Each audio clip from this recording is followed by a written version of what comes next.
सत श्री अकाल एंड नमस्कार सबको। मैं सुखविंदर सिंह। आज हमारे साथ बहुत ही स्पेशल गेस्ट हैं, स्पेशली फ्रॉम कनाडा।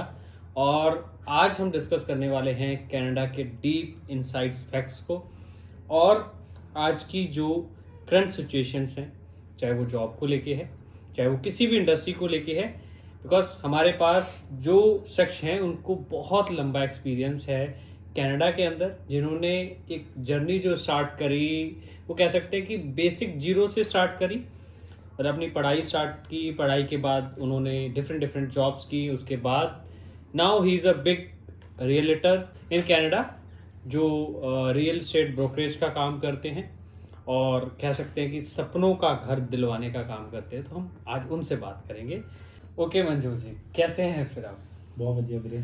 तो आजकल ये हमारा फॉर्चून है कि आप इंडिया के अंदर हैं, तो आज की जो टॉक है वो बहुत डीप इनसाइट होने वाली है और मज़ा भी आने वाला है। बिकॉज बहुत सारे फैक्ट्स जो ऑडियंस को नहीं पता है वो आपके थ्रू आज पता लगेंगे। तो मैं थोड़ा सा ही जानना चाहूँगा कि लाइक यहाँ इंडिया से छोटे से गांव से उठ के कनाडा, फिर इतना बड़ा नाम, कैसी रही अभी तक की आपकी जर्नी कनाडा? जर्नी बहुत लंबी है। मुझे 11 साल हो गए हैं कनाडा गए हुए and started from the bottom. मैं इंटरनेशनल स्टूडेंट था, स्टूडेंट वीज़े पे गया था। मैंने वहाँ पे बिजनेस फाइनेंस की स्टडी करी, फिर वर्क परमिट लिया, फिर उसके बाद होटल में काम करके मैंने पीआर ली। सो 2018 में मैं पीआर हो गया था। फिर उसके बाद और जॉब्स करे सारे ही। मैंने कार वॉश पे काम किया, मैंने फेडेक्स डिलीवरी में काम किया। बट फिर या तो मेरी किस्मत कह लो, मेरा थोड़ा इंटरेस्ट थोड़ा बहुत था और मेरे बड़े भाई के कहने पे मैं रियल एस्टेट में चला गया। सो अब मुझे 6 साल हो गए हैं। I am working as a realtor, full time realtor. मैं रीमैक्स के साथ काम करता हूँ। So day by day life में बहुत कुछ सीख सीख के अब यहाँ पहुँचे हैं। नहीं, जैसे कि लाइक सारे लोग ही और जॉब्स करते हैं जब एज अ इंटरनेशनल स्टूडेंट्स जाते हैं। तो सबसे बड़ा एक तो मिसकंसेप्शन रहता है कि लाइक सब हम लोग एज अ इंडियन, तो जैसे लाइक सबका रहता है कि लाइक छोटी जॉब्स, और खासकर हमारे इंडिया में हम लोग जैसे सोचते हैं कि अच्छा बच्चा कनाडा तो गया है, क्या बर्तन धोने गया है या बेटरी करने गया है, मतलब ये हमारे यहाँ पर चलन है। तो इसके बारे में थोड़ा बताइए। जब आपने स्टार्ट की जर्नी और छोटी जॉब से स्टार्ट किया, तो कहीं ना कहीं सबके माइंड में या रिलेटिव्स के माइंड में रहता है कि हाँ बच्चा छोटी जॉब करने गया। वैसे तो मैं ज़्यादातर सोचता नहीं हूँ कि कौन क्या कह रहा है, पर जब अगर अब वहाँ पे रहना है तो काम तो करना पड़ेगा, तभी ही खर्चा चलेगा। मेरी फर्स्ट जॉब थी कार वॉश की, वो 10 आवर शिफ्ट होती थी, गाड़ियाँ ही धोनी थी। पर मुझे लगता है जो 12th करके जाते हैं ज़्यादातर उन्हें प्रॉब्लम नहीं आती, क्योंकि उन्हें पता है कि अब यहाँ रहना है और इंडिया से नहीं हम बार बार पैसे मंगवा सकते हैं। और फिर मतलब डिपेंड करता है कि इंडिया में आर्थिक स्थिति क्या है किसी की, है ना। क्योंकि पहले ही उन्होंने पैसे या तो किसी से लोन उठाकर बच्चे को भेजा है, नहीं तो फिर अपनी सारी सेविंग करके बच्चे को भेजा है। तो जो डेली लाइफ के खर्चे हैं वो तो खुद उठाने पड़ेंगे, और कई तो फीस भी अपनी इकट्ठी करनी पड़ती है कईयों को। तो वो बात है कि हमें तो कोई ऐसा नहीं फील हुआ कि हम कोई छोटी जॉब कर रहे हैं। हाँ, कहीं ना कहीं जैसे कि मैं भी विजिट करता हूँ तो देखा कि लाइक वहाँ पर इक्वलिटी ऑफ जॉब्स है। ये भी नहीं कि लाइक आप बर्तन धोते हो या फिर आप छोटी जॉब्स और जॉब्स करते हो तो जैसे हम लोग के यहाँ वो ऐसे देखा जाता है कि ये छोटी जॉब करने वाला है या मतलब ये बेटरी करने वाला, हम बेटर को वैसे ट्रीट करते हैं। वहाँ ऐसा ट्रीटमेंट भी नहीं है, बिकॉज वहाँ जॉब्स को इक्वली ट्रीट किया जाता है, ह्यूमन को एज अ ह्यूमन ट्रीट किया जाता है। 100% वहाँ और यहाँ पर ये बहुत फ़र्क है। वहाँ पर अगर कोई वेटर भी है उसे पूरी रिस्पेक्ट दी जाती है। तो मेरे हिसाब से यही कहीं ना कहीं वो एक रीजन रहता है कि लाइक बंदा किसी भी जॉब में इनिशियली जाके कंफर्टेबल हो जाता है, बिकॉज उसको अपना लाइवलीहुड स्टार्ट कर। और वहीं से स्टार्ट करना पड़ेगा, क्योंकि आप कोई 12th करके गया है तो राइट अवे उसके पास कोई स्किल नहीं है कि वो अपना कोई बिजनेस करे या कोई स्किल्ड जॉब करे। सो वैसे पढ़ाई के साथ साथ अपना खर्चा उठाएगा, फिर उसका वर्क परमिट आएगा, फिर वो काम वाली तरफ जा सकता है। और जो उसका इंटरेस्ट है, अगर उसे कोई स्किल्ड गेन करनी है, फिर वो करके फिर अपना काम कर सकता है। तो जैसे कि एक क्वेश्चन आपके आंसर से राइज होगी कि लाइक 12th वाला बच्चा ज़्यादा कंफर्टेबल रहता है। अभी सबसे बड़ा मिथ है कि बैचलर्स वाला बच्चा इजीली सेटल हो जाता है। आई पर्सनली फील कि जो 12th वाला बच्चा है उसको पता है कि मेरी जर्नी अब स्टार्ट होनी है, मुझे कोई भी जॉब पकड़नी है, मुझे ऐसे करनी है। बट जो बैचलर वाला ऑलरेडी मैच्योर माइंड से जाता है वो कहीं ना कहीं चूजी हो जाता है इन टर्म्स ऑफ अपना इंडस्ट्री सिलेक्शन या जॉब को सिलेक्शन, वहाँ कहीं ना कहीं मात खाता है बच्चा। ट्रू, क्योंकि जो बैचलर करके गया है फिर थोड़ी बहुत कहीं ना कहीं ईगो भी रोल प्ले करते हैं कि फिर उसे लगता है कि ये छोटा काम है मेरे कि मैं तो ग्रेजुएट हूँ, कि मैं तो ऑलरेडी मैंने पढ़ा हुआ हूँ ऐसे। और बट प्रॉब्लम अब एक और भी है, यहाँ तो फिर आप 12th करके चले जाओ कि आप वहीं अपनी जो स्ट्रगल है वो इनिशियल डेज से निकल कर कुछ बनो। अदरवाइज फिर बैचलर नहीं, फिर आप कोई और अच्छी डिग्री लेकर जाओ ताकि आपको आप राइट PR अवे, की तरफ, हाँ राइट अवे आपको स्किल्ड जॉब मिले वहाँ जाकर। अगर हम आज बात करते हैं कनाडा की, कनाडा वॉज चाम था। हाँ जी। अगर आज हम बहुत सारे स्टूडेंट से मिलते हैं या फिर जो सिटीजन्स हैं या फिर जो वहाँ के रहने वाले लोग हैं या फिर जो वहाँ काम कर रहे हैं, कहीं ना कहीं आज की डेट में कनाडा को लेकर एक नेगेटिव मार्केटिंग है कि कनाडा में कुछ नहीं है, हाय हाय खत्म हो गया। तो इज इट सो? सी बदलाव तो आया है, प्रॉब्लम आई है अभी सिर्फ कनाडा की इकोनॉमी नहीं, ओवरऑल वर्ल्ड की इकोनॉमी स्ट्रगल कर रही है। बट मुझे 11 साल हो गए कनाडा में, सो मैं 2014 में गया था और 2019 तक जो हाल थे वो बहुत अच्छे थे। फिर कोविड आया और कोविड एक डिज़ास्टर था, गवर्नमेंट को भी नहीं पता था क्या करना है, तो जो उन्हें बेस्ट लगा लोगों के इंटरेस्ट के लिए उन्होंने वो किया। Like Trudeau was the prime minister at that time, उसने पैसा दिया लोगों को क्योंकि पैनिक था लोगों में। बट उस चीज़ ने गलत तरफ मोटिवेट कर दिया या सो हाँ, उसके बाद हालत थोड़े बुरे हुए हैं और उसका भी रीज़न एक है कि बहुत ज़्यादा इमिग्रेशन ओपन हो गई, बहुत ज़्यादा लोग आ गए, विजिटर वीज़े पे आ गए है ना, और जो स्किल्ड नहीं थे वो भी आ गए। सो अब जब वहाँ पर जॉब्स लिमिटेड है, कोई भी जगह है वहाँ पे जॉब्स लिमिटेड है, लाइक डिमांड एंड सप्लाई की अगर बात करें तो डिमांड कम थी और सप्लाई ज़्यादा हो गई। तो अब लोग, प्रॉब्लम अब है कि लोग अब जैसे स्टार्टअप जॉब्स के लिए स्ट्रगल कर रहे हैं, तो उसमें जो वो सही कह रहे हैं जो कि हाँ भी हालत बुरे हैं, वो उनके लिए हैं जिनके पास स्किल्ड नहीं है, क्योंकि उनके पास स्टार्टअप जॉब्स नहीं है अपने डे टू डे एक्सपेंसेस के लिए। बट अब मैं जिन्हें जानता हूँ, मेरा सारा सर्कल वो स्किल्ड जॉब की तरफ है। मैं खुद जैसे रियल एस्टेट करता हूँ, 6 साल से करता हूँ, मेरे भाई हैं, कोई ट्रक चला रहा है, कोई मैकेनिक है, और वो मतलब स्किल्ड जॉब्स हैं। मैकेनिक बनना इतना ईजी नहीं है, सो उन्होंने लाइक ईयर्स ऑफ अपना दिया है hard work, now they are well establish and they are making good money. So दो पहलू हैं कनाडा के। हाँ, कहीं ना कहीं वो एक मिसमैनेजमेंट ऑफ इमिग्रेशन हो गया कि लाइक उन्होंने ओपन फॉर ऑल कर दिया, जहां पर ऐसे भी इमिग्रेंट्स आ गए कि जो सिर्फ ओनली टू बी देयर कि सिर्फ पहुंचना था। हाँ। दे डोंट नो कि कैसे जाना था, क्या स्किल लेनी थी, they didn't even have a plan.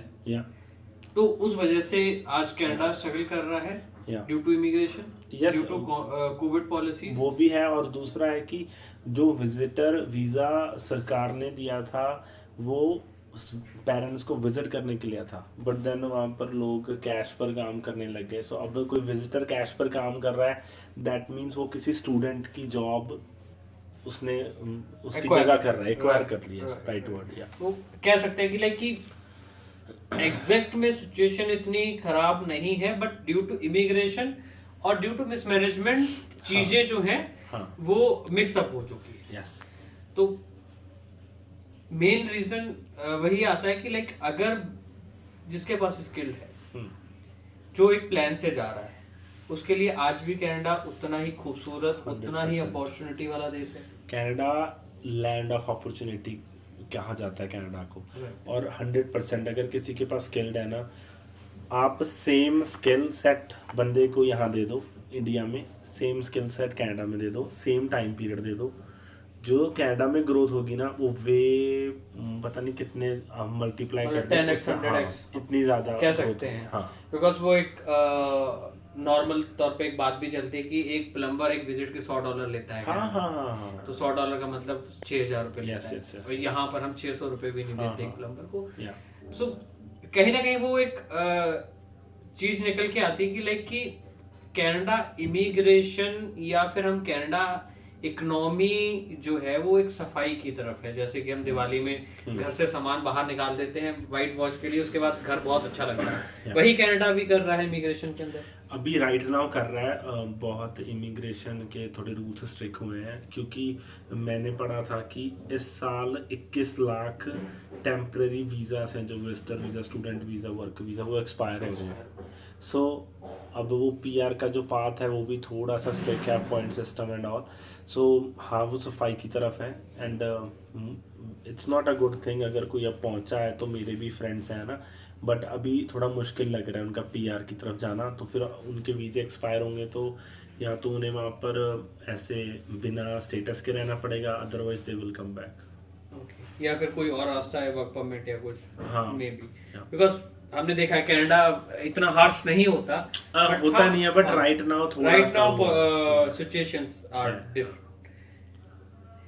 जैसे कि लॉन्ग टर्म्स हम जॉब्स की बात करें, कि जो बच्चा आज प्लान कर रहा है कनाडा के लिए, उसका मकसद सिर्फ वहां पहुंचना नहीं है या फिर पैसे कमाना नहीं है। क्योंकि जाते देखिए, जब भी हम लोग भी जब इमिग्रेशन के अंदर काउंसलिंग करते हैं तो हम बच्चे को बताते हैं कि डॉलर का पेड़ नहीं लगा, कि जाते ही आप 100% हिलाओगे और पेड़ पैसे- से डॉलर गिरेंगे और आ जाएंगे। Yeah. सो अभी कनाडा या कोई भी कंट्री की हम सिचुएशंस देख लें कि हर एक कंट्री को स्किल्ड माइग्रेंट चाहिए, क्योंकि जो उनकी इकोनॉमी के अंदर कंट्रीब्यूट कर सके। तो जो बच्चे आज प्लान कर रहे हैं, तो आने वाले फ्यूचर के अंदर कनाडा के अंदर कौन से ऐसे जॉब सेक्टर्स हैं जिनमें उनको प्लान करना चाहिए? जैसे आप रियल एस्टेट से बिलोंग करते हैं, तो थोड़ा सा रियल एस्टेट के बारे में बताइए। बिकॉज रियल एस्टेट भी एक टाइम पे ऐसा था कनाडा में, कहा जाता था कि आज घर ले लीजिए, आप दूसरे दिन करोड़पति हो जाएंगे, तीसरे दिन बेच दीजिए। तो वो जो एक सिनेरियो था, जैसे इंडिया में भी एक रियल एस्टेट का हाइप थी, वो एकदम से डाउन गई, या फिर रियल एस्टेट एक स्टैग्नेंट स्टेज पे पहुंचा। तो कनाडा में भी अभी वही है कि अब एक स्टैग्नेंट स्टेज पे आ चुका है। जो आप स्टेज की बात कर रहे हो वो हुई थी 2021 जनवरी से 2022 फरवरी तक। तब ऐसा था कि आप एक घर ले लो, उसे आप चाहे महीने बाद बेच देना और आप अच्छा पैसा बना लोगे। बट अब 2022 फरवरी से मार्केट अब क्रैश हो गया। अब रिसेंटली का आई स्टडी नंबर्स, तो वो 31% प्राइजेस अब गिर चुके हैं। सो हाँ ऐसा है। But coming back to the topic कि कौन सी जॉब्स में स्टूडेंट को सोचना चाहिए, रियल स्टेट बहुत अच्छी फील्ड है, बट उसमें प्लस एंड माइनस पॉइंट दोनों है। एक तो कि totally it's a commission based work, आपको कोई कितने आवर काम कर रहे हो उससे पैसे नहीं बनेंगे, पैसे तभी बनेंगे अगर कोई ट्रांजैक्शन हो। Kind of self employed business. हाँ, और कोई आपको काम सिखा नहीं रहा है वहाँ पे, आपको अपने आप ही सब करना है। सो आई थिंक वो रियल एस्टेट की तरफ तब जा सकते हैं। एक तो उन्हें पीआर होना जरूरी है, जब पीआर हो गए, और एक कनेक्शंस होने बहुत ज़रूरी है, क्योंकि इनिशियली वही बंदा आप पर इन्वेस्टमेंट के लिए ट्रस्ट करेगा जो आपको जानता है। बाहर वाला बंदा नहीं करेगा। बाहर वाले बंदे बाद में करते हैं जब उन्हें पता लगता है, क्योंकि this guy is doing this day in day out. पहले कोई आपका जान पहचान वाला डेज में लाइक जो जान आपका पहचान नेटवर्क मार्केटिंग है वहीं से। So this is one thing. और दूसरे जो सेक्टर मुझे स्पेशली अच्छे लगते हैं, एक सेक्टर है एचवैक का, उसे हीटिंग वेंटिलेशन एसी कहते हैं, है ना। जो हीटिंग सिस्टम और जो इंस्टॉलेशन रिपेयरिंग सारा वगैरह कुछ, करते हैं, मतलब जैसे घरों में हीटिंग का सिस्टम फिट होता है एसी का, उसका तो उसमें बहुत पैसा है। पर उसमें again it's a kind of skilled job 100%। और उसमें भी 4 से 5 साल लग जाते हैं to completely get the licence, और फिर आप इंडिपेंडेंट काम कर सकते हो। मतलब उसके लिए पाथवे की पहले वो उस स्किल का जाके पहले डिप्लोमा पढ़े, हाँ, उसके बाद उसी में वो पार्ट टाइम उसमें जॉब्स फिर या आपको जॉब्स करे, देन वो आवर्स अगेन लगाने उसको पड़ते हैं, फिर उसमें आप उसमें लाइसेंस्ड हो जाते हैं। दूसरा है मैकेनिक में भी आप, like car mechanic, truck mechanic, barber shop में अच्छा पैसा है। If you are skilled barber, तो आपको लोग एक हेयर कट के अराउंड $50 to $100 देते हैं। एंड लड़कियों के लिए एक सेक्टर है जिसमें मैं देख रहा हूँ अच्छी ग्रोथ हो रही है, वो है रजिस्टर्ड नर्स। बहुत जाने नर्सिंग की तरफ जा रहे हैं एंड वहाँ पर अच्छी जॉब्स मिल रही है लड़कियों के लिए, या फिर वो आईटी की तरफ जा सकते हैं। ये जॉब्स और ये सेक्टर्स अच्छे हैं ग्रोथ के लिए। अब जैसे बार्बर शॉप की बात है, अगेन इंडिया में एक क्वेश्चन आ जाता है, अच्छा नहीं। मेरा बच्चा नहीं बनेगा। हाँ। पर अगर आज हम इंडिया में ही देख ले, जो बॉलीवुड इंडस्ट्री है, फैशन इंडस्ट्री है, या। मेकअप आर्टिस्ट चाहिए इनको, हेयर स्टाइलिस्ट चाहिए, हम वहां पर उस चीज को कैसे देखते हैं कि कनाडा के अंदर बार्बर शॉप होना या बार्बर शॉप ओन करना, इज इट प्राइड, और कि मतलब वो इंडिया में ही? No, 100% it's pride. इंडिया में तो डिफरेंट तरीके से देखा जाता है। जैसे ऐसे कह देते हैं कि जट्टां दा पुੱਤ बालता नहीं कटूगा, राइट। ਬਟ ਬ੍ਰੈਂਪਟਨ ਚ ਸਾਰੇ ਹੀ ਜੱਟ ਨੇ ਜਿਹੜੇ ਵਾਲ ਕੱਟ ਰਹੇ ਤੇ ਉਹਨਾਂ ਨੇ ਉਹ ਕੰਮ ਸਿੱਖਿਆ ਆ, ਤੇ ਉਹ ਜਿਹੜੇ ਹੁਣ ਬਹੁਤ ਨੈਕਸਟ ਲੈਵਲ ਕੰਮ ਕਰਦੇ ਆ, ਫਿਰ ਉਹ ਆਰਾਮ ਨਾਲ $100 ਇੱਕ ਹੇਅਰ ਕੱਟ ਦਾ ਲੈ ਰਹੇ ਆ। मतलब they treat as a skill ना, 100%। मतलब वो mindset they really get a good respect। एक सेक्टर को हमेशा से बहुत हाई मिलती है कनाडा के अंदर कि आप अगर नर्सिंग हो, जैसे आपने नर्सिंग की बात करी, नर्सेस को बहुत हाईली पेड देखा जाता है किसी भी कंट्री में, अगर हम फॉरेन में देखें। उसके साथ साथ एक सेक्टर वो जुड़ा है कि जो नर्सिंग ऑप्ट नहीं कर पाते हैं वो हेल्थ केयर में जाते हैं या फिर age care, old age homes में जाते हैं, अर्ली चाइल्डहुड एजुकेशन एक आता है। तो इन अगर ये सेक्टर्स बच्चा चूज करता है, और बीइंग अ गर्ल चूज, बहुत सारी गर्ल्स इस सेक्टर में ज्यादा इंटरेस्टेड थी, उनके लिए क्या अपॉर्चुनिटीज है? अर्ली चाइल्डहुड एजुकेशन मेरा पर्सनली ज़्यादा नॉलेज नहीं है उस बारे, बट अगेन लड़कियों के लिए भी वैसे तो सारी फील्ड्स ही ओपन हैं, but what ever they feel comfortable. But main motive है कि उन्हें स्किल्ड होना पर चाहिए। लाइक अगर वो सिर्फ फोकस ये है कि हम कनाडा पहुंच जाएं, दैट्स इट, वहाँ ग्रोथ नहीं होगी। लाइक कनाडा में तो फिर वही बात है, एंट्री लेवल जॉब्स नहीं मिल रही हैं, but if you will have any some kind of skill, आपको फिर अच्छी जॉब मिलेगी, फिर जो ग्रोथ का पाथवे है वो खुल जाता है। लाइक ये चीज़ बेस्ट है कनाडा में कि आप काम करते करते और स्टडी ले लो, है ना। सो और कोई फील्ड में इंटरेस्ट आया तो उधर चले जाओ। सो डिफरेंट ऑप्शंस आपको मिलेंगे ग्रो करने के। जाते जाते लास्ट क्वेश्चन कि कनाडा को अब मिनी इंडिया बताया जाता है, जैसे हमारा ये उत्तराखंड बेल्ट है और यहाँ पर हम मिनी पंजाब कहते हैं, ऐसे कनाडा को मिनी इंडिया बोला जाता है। उसके साथ साथ बहुत सारी चीज़ें जुड़ी हैं कि गुंडागर्दी, गैंगस्टर्स पैदा होना, गोली मार देना, इनसिक्योरिटीज ना होना, ये सारी आइरन न्यूज़ में आती रहती है। जब हम रियल ग्राउंड्स पे अगर बात करें तो बाकी में इतना ज़्यादा न्यूसेंस है? अभी रिसेंट टाइम में ये सब हो रहा है। हम नाम नहीं लेना चाहिए, है ना, गैंगस्टर्स का, बट रिसेंट टाइम में गैंगस्टर्स थोड़े माइग्रेट हुए हैं या वहाँ पर रह रहे हैं यूएस में और कनाडा में। और क्योंकि अब जॉब्स की प्रॉब्लम है तो अनएम्प्लॉयमेंट है, तो तब वो क्राइम को बढ़ावा देती है। तो उस चक्कर में यस, वहाँ पर रिसेंटली ट्रकिंग कंपनीज के ओनर्स को एक्सटॉर्शन कॉल्स आ रही हैं, गोलियां चल रही हैं, ये बात सच है। बट अगेन अभी तक तो पुलिस ने कोई इतना स्ट्रिक्ट एक्शन लिया नहीं है, but sooner or later they will find a way कि इसको कैसे टैकल करें। तो अगेन क्वेश्चन वही आता है कि अगर इंडिया में भी सेम हालात हैं और वहाँ पर भी सेम हालात हैं, तो फिर बंदा कनाडा जाना क्यों चाहेगा? अपॉर्चुनिटी के लिए, क्योंकि growth opportunity, jobs opportunity, and again जैसे मैंने पहले बोला है कि आप कोई भी स्किल्ड काम करोगे तो you will make a good life out of it. और हाँ, ये कंसर्न सबका है, लाइक जो सेफ्टी कंसर्न है कि जिसमें अभी एक्सटॉर्शन हो रही है, बट अगेन उन सब लोग गवर्नमेंट को ट्रस्ट करते हैं कि they will come up with some solution. यहाँ पर तो सिस्टम वैसे ही ज़्यादा करप्ट बना जाता है। यहाँ तो 50-50 साल से केस चल रहे हैं। हाँ, तो वहाँ पर इतना टाइम नहीं लगेगा, बट अभी थोड़ा स्ट्रगल चल रहा है, बट सून कोई सोल्यूशन ढूंढा जाएगा। मतलब there are nuisance are there, but हाँ कंट्रोल भी है वहाँ। हाँ, कंट्रोल है। अभी अभी क्योंकि it's a new thing for the country, extortion calls and stuff, और हो भी हमारे साउथ एशियन कम्युनिटी से ही रहा है। ओके। कोई पंजाबी कोई इंडियन ऐसा ही हो रहा है ना। तो नई चीज आई है, प्रॉब्लम आई है, तो बट उसका मतलब कहने का मतलब है कि हम साउथ एशियंस जहाँ जाते हैं खिलाना पा देते हैं।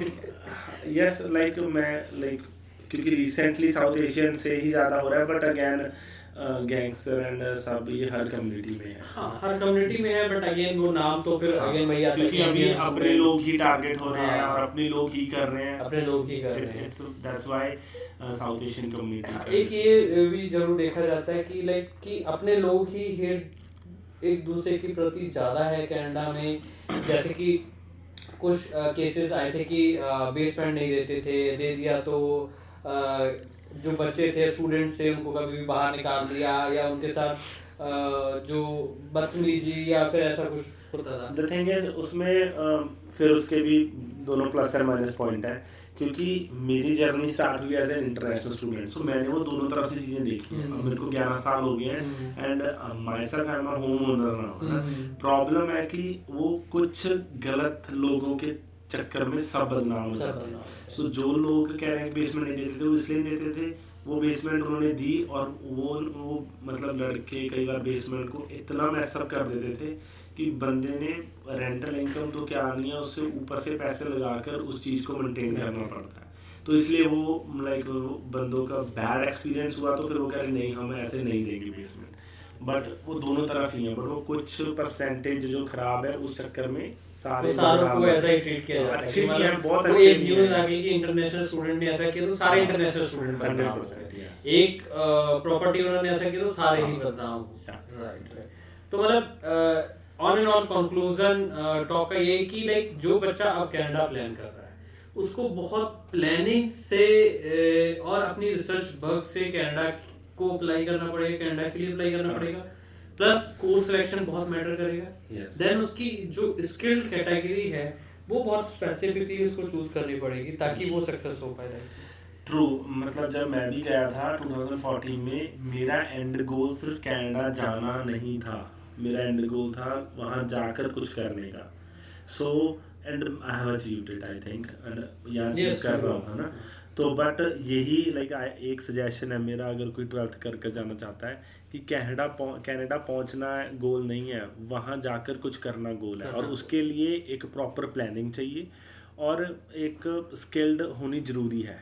और दूसरा, अगर आप ये चीज़ आपने अपनी लाइफ के 3-4 साल ख़राब कर ये चीज़ समझी, तो फिर वो 3-4 साल आप वापस नहीं ला सकते।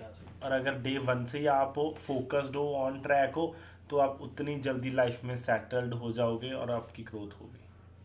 मतलब ऑन एंड ऑन कंक्लूजन ये है कि अगर कोई भी बच्चा इंडिया से प्लानिंग कर रहा है, किसी भी कंट्री से प्लानिंग कर रहा है कि लाइक जो पहले कनाडा की सिचुएशन थी कि कोई भी आ जाओ, ठीक है, अब वो नहीं है। अब दे नीड कि एक प्रॉपर माइंडसेट से स्टूडेंट आए, जिसके पास फाइनेंशियल बैकअप भी हो, जिसका एक प्रॉपर प्लानिंग भी हो, और वो आके एक स्किल लेके अपना फ्यूचर भी बनाए और इकोनॉमी के अंदर भी कंट्रीब्यूट करे कनाडा के। थैंक यू मनजोत जी, इतना सारा टाइम देने के लिए और हमारे साथ जुड़ने के लिए, और बच्चों को और हमारी ऑडियंस को अवेयर करने के लिए कि राइट जो सिचुएशन अभी कनाडा के अंदर है या फिर कनाडा के जो डीप फैक्ट्स हैं उसको बताने के लिए। Thank you.